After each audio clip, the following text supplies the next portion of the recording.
Bonjour, c'est Isabelle Morin de Spring Formation. Aujourd'hui, je m'adresse plus particulièrement aux demandeurs d'emploi.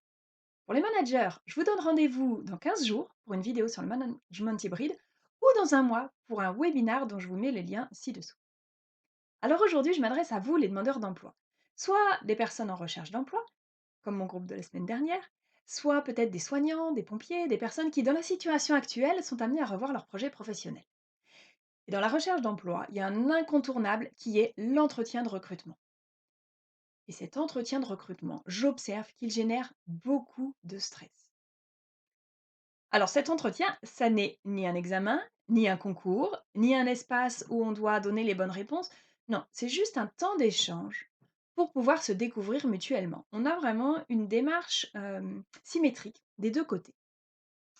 De votre côté, vous voulez découvrir quel est le poste, quelle est cette entreprise, ce qu'on vous propose, et vérifier si ça colle avec ce que vous recherchez. Et bien sûr, si ça colle, votre espoir, c'est d'être retenu parmi d'autres potentiels candidats.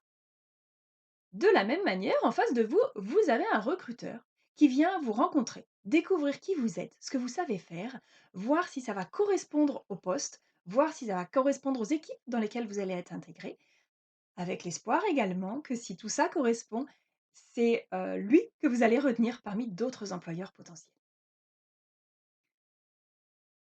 Plus on va être transparent et authentique dans les échanges, plus ça va faciliter tout ça. Et on n'a pas envie de se tromper, ni d'un côté ni de l'autre. Si on perçoit mal les choses, qu'on démarre une collaboration et que finalement ça ne fonctionne pas. Pour vous, le recrutement, ça a pris du temps. Ça vous a demandé de l'énergie. Vous démarrez un poste, au bout de quelques semaines, quelques mois, vous vous rendez compte que ça ne colle pas. En plus de la difficulté de devoir quitter le poste, vous allez reprendre à la case départ ou presque avec le moral dans les chaussettes. Il va falloir retrouver l'énergie de recommencer. Autant éviter ça avec un entretien qui va permettre d'identifier le décalage au plus tôt. De la même manière, le recruteur qui a en plus la difficulté de devoir faire ses preuves, c'est-à-dire que soit il est salarié de l'entreprise et il faut qu'il fasse correctement son boulot, soit c'est un externe, comme un cabinet de recrutement, et il faut qu'il prouve à son client qu'il fait du bon travail. Lui aussi, le recrutement, ça coûte cher. Le recrutement, ça prend du temps. En attendant, on veut recruter quelqu'un, c'est qu'il manque quelqu'un en poste. Donc tout le temps de ce processus de recrutement reste cette difficulté sur le terrain.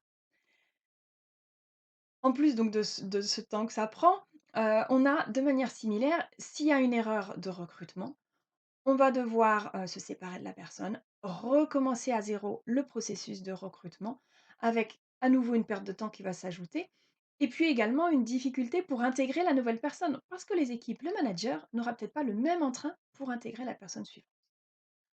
Alors oui, ni vous ni votre recruteur n'a envie de se tromper. Alors oui, et vous et votre recruteur avez la pression face à cette situation.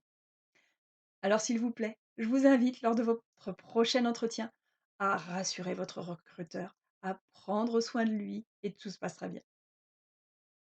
J'espère que cette vision un petit peu différente de l'entretien de recrutement vous inspirera. Je vous souhaite une bonne semaine. Rendez-vous dans 15 jours pour les 3 minutes coup de boost.